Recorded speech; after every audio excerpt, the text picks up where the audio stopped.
graças à caravana UFC 70 anos, composta por membros da Universidade Federal do Ceará, UFC, Jornal Povo e Fundação Demócrito Rocha.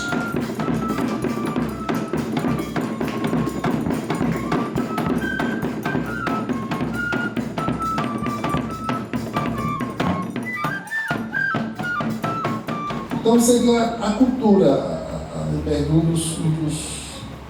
dos fios de ligação, de um Ceará que é muito rico e que não se encontrou ainda. É verdade que o Ceará não se encontrou ainda? É verdade sim que o Ceará não se encontrou ainda. Né? É verdade que uma multidão, milhões de cearenses não sabem o que é o Cariri. Não estou falando Nova Olinda não sabe o que é o Cariri, é verdade. Milhões que não sabem o que é o Cariri. Né? Só para dar um exemplo, então esse encontro aqui hoje é também um encontro de um desejo de que nós nos conheçamos, né, nesse circuito de cultura, e a UFC, né, quer junto com a UFCA, quer junto com a URCA, ser parte dos projetos da Fundação Casagrande.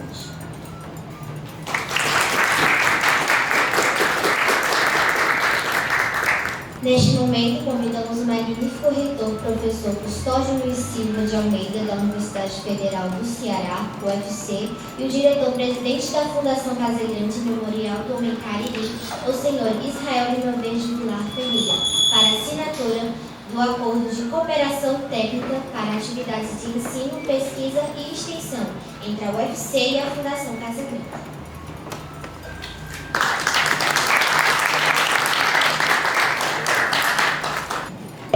Eu vou aproveitar essa oportunidade aqui para dizer que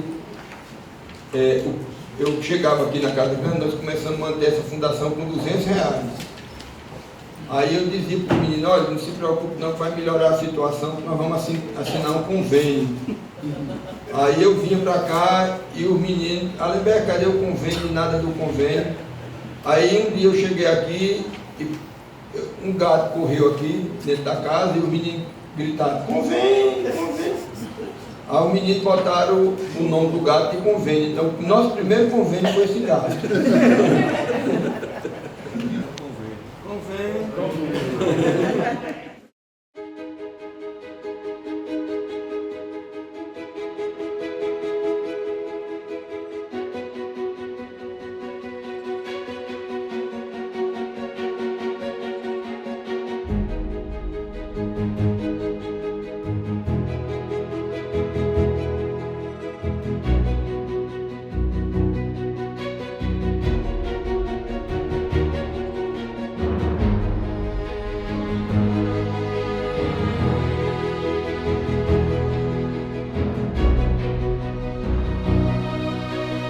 A história do museu se confunde com a história do seu fundador, Plácido Cidade Nuvens, que foi reitor da universidade. E aí eu vou contar rapidamente um pouco dessa história para que todos percebam. Plácido foi o primeiro doutor da Universidade Regional do Cariri. Ele fazendo seu doutorado na Itália em Sociologia, ele é natural de Santana do Cariri, fazendo doutorado na Itália em Sociologia, ele viu nas praças da Itália sendo vendidos fósseis do Cariri. Fósseis que aqui em Santana eram alguma coisa não valorizada, uma coisa tão comum, tão do dia a dia das pessoas, que não tinha valor algum. Mas fora da região eram valorizados e era ouro puro. O pessoal ele não sabia valorizar um fóssil, vamos dizer dessa maneira. Eles não tinham ideia do que era um fóssil, porque antigamente só achava que era só uma pedra desenhada, enfim. Hoje em dia, o museu ele tem a importância de ali conscientizar as pessoas sobre os valores histórico, cultural e principalmente científico que os fósseis possuem.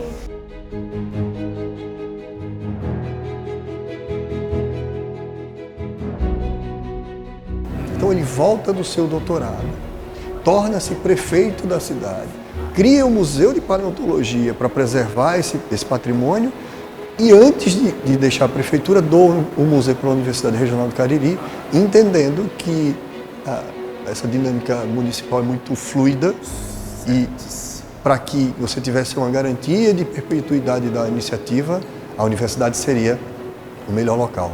Porque antigamente, por a gente não ter ideia do que era um fóssil, eles eram contrabandeados muito facilmente. A gente não pode só dizer que só tem na Alemanha em questão. A gente teve 998 fósseis repatriados da França e a gente também teve 120 fósseis da Inglaterra.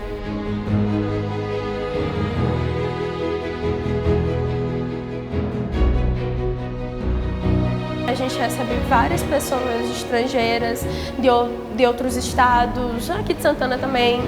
Então todo dia o museu ele tem uma grande quantidade de pessoas aqui visitando o museu. Consta na nossa Constituição, os fósseis do Brasil são bem da União, são patrimônio do povo do Brasil e, como tal, precisam ser preservados. Então, o Plácido, lá atrás, hoje a gente está ainda discutindo tudo isso, lá atrás ele já teve toda essa genialidade e hoje a gente está tentando levar a cabo aí essa missão de salvaguardar esse patrimônio, de promover a região por meio desse patrimônio.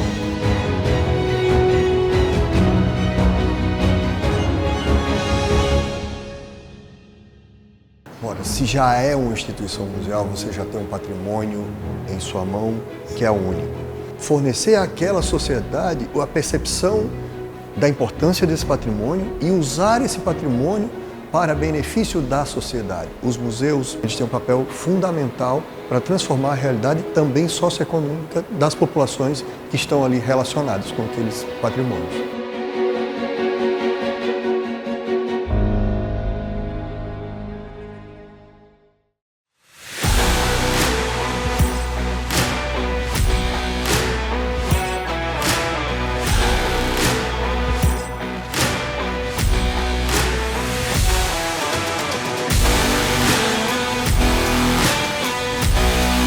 Acho que a paisagem, né, já causa um impacto muito grande, porque aqui a gente tem a oportunidade, né, de ver dos mirantes, né, os locais onde tem as cavernas, né, uma paisagem muito bonita, muito conservada e preservada, com cachoeiras, né, para banho, para lazer, né.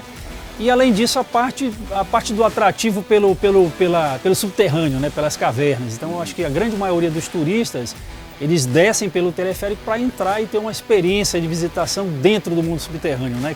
É muito bonita a Gruta de Bajara, tem muita ornamentação, né?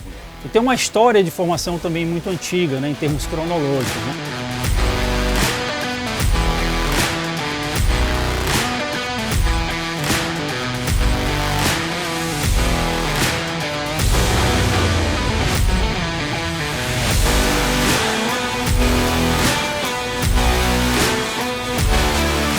Nós temos datados alguns sedimentos no interior da caverna, né? Porque a caverna é um vazio, né? Então a gente data, na verdade, a entrada de sedimentos na caverna, né? Então a gente consegue, a partir de alguns minerais, né? O quartzo, a partir da termoluminescência, né? Ele armazena a luz do sol, entra na caverna, ele zera o sinal, então ele registra a história de entrada na caverna. E os cristais de calcita, os carbonatos, têm alguns elementos radioativos, como urânio e tório. Então se data o urânio e tório, se tem a idade absoluta desses sedimentos. E as idades mais antigas que a gente tem é de 200 mil anos.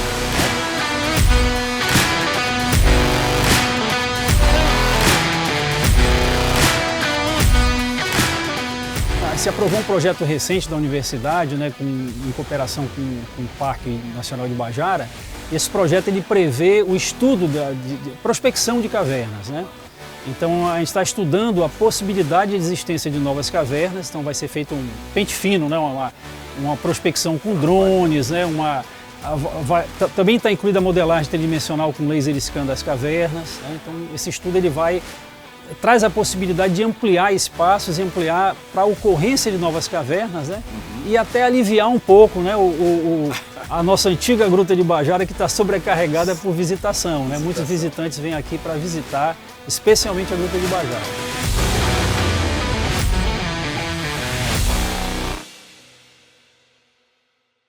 Bom, nós estamos aqui na bodega do Joaquim, onde nós temos as nossas cachaças. Essa é a cachaça do Engenho Velho.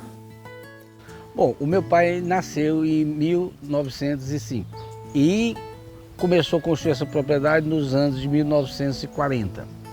E daí veio a indústria de rapadura através da locomotiva, onde a gente tinha máquina de pilar café, serraria engenho de rapadura e cachaça. Mostrar para vocês o nosso café torrado, que logo depois você moe e embala. Vou mostrar aqui para você, ó. Esse cafezinho torrado, ó, na hora. Foi torrado ontem à tarde e já está no ponto de ir para o nosso moinho ali. E depois a gente embala e fecha nessa máquina filme aqui. Então, quer dizer, a nossa pegada é a cachaça e o café. Além depois dos doces, dos licores.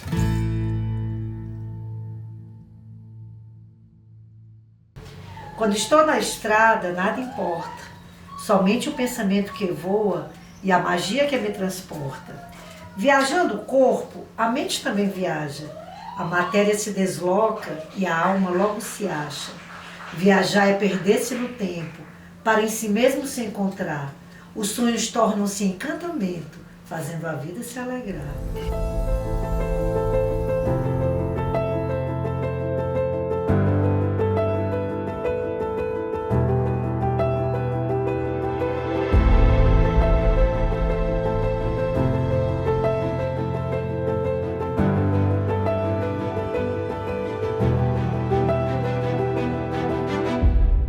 A Casa dos Licores é uma empresa hoje de família, foi se constituindo na informalidade ao longo do casamento de meus pais. É na própria residência, nós estamos aqui no ambiente da bodega.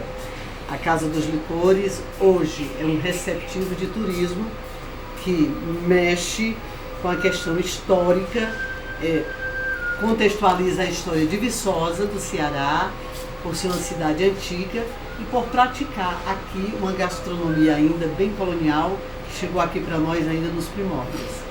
A mamãe sempre na cozinha a produzir bolos, biscoitos, licores, doces, né? E o papai nesta bodega aqui, porque ele era comerciante, mas também agricultor. Mas a arte do meu pai, o talento maior, era o pífano. O pífano dele, por exemplo, tem um CD dele. Esse que vocês estão ouvindo, Esse que vocês estão ouvindo. Isso aí é uma iniciativa, pessoal, da Universidade Federal do Ceará. Gilmar de Carvalho. Professor Gilmar. Professor Gilmar de Carvalho, parabéns para o Gilmar. O Gilmar foi uma perda, o grande Gilmar de Carvalho, foi uma perda terrível para o Ceará na pandemia, quando o Gilmar morreu.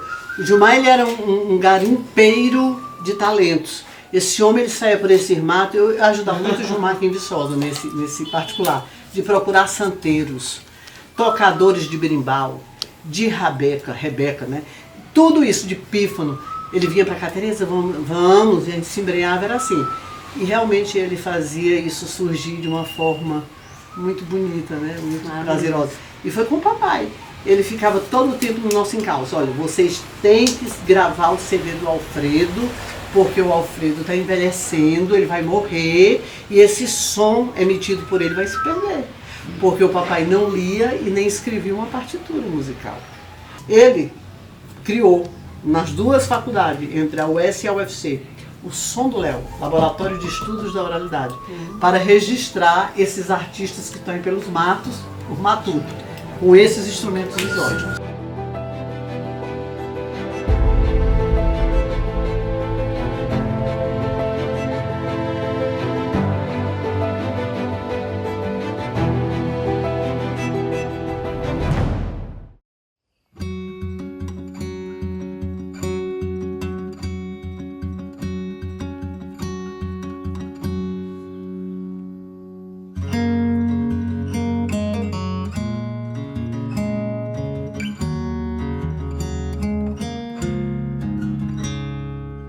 Foi uma ideia genial.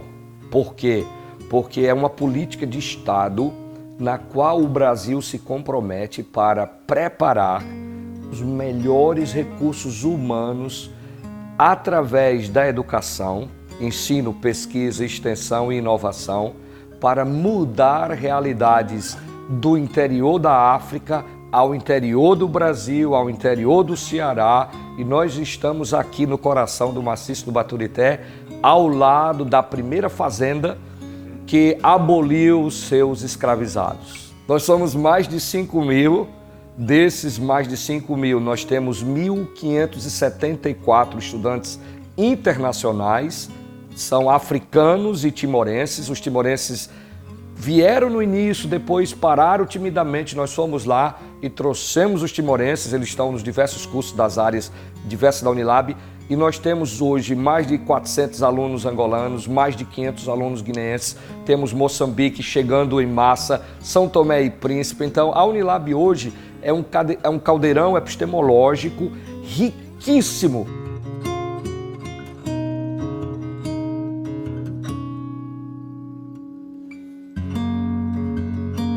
A previsão é que ela chega a mais de 7.000 alunos nos próximos 2 anos.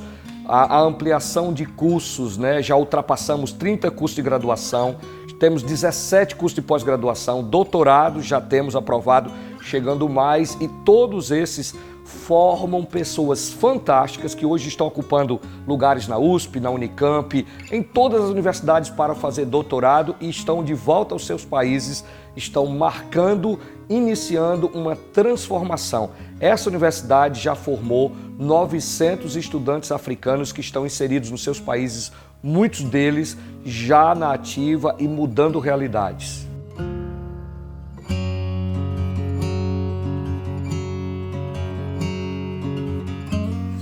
A Unilab está lá na Bahia também, né? No campus dos Malês.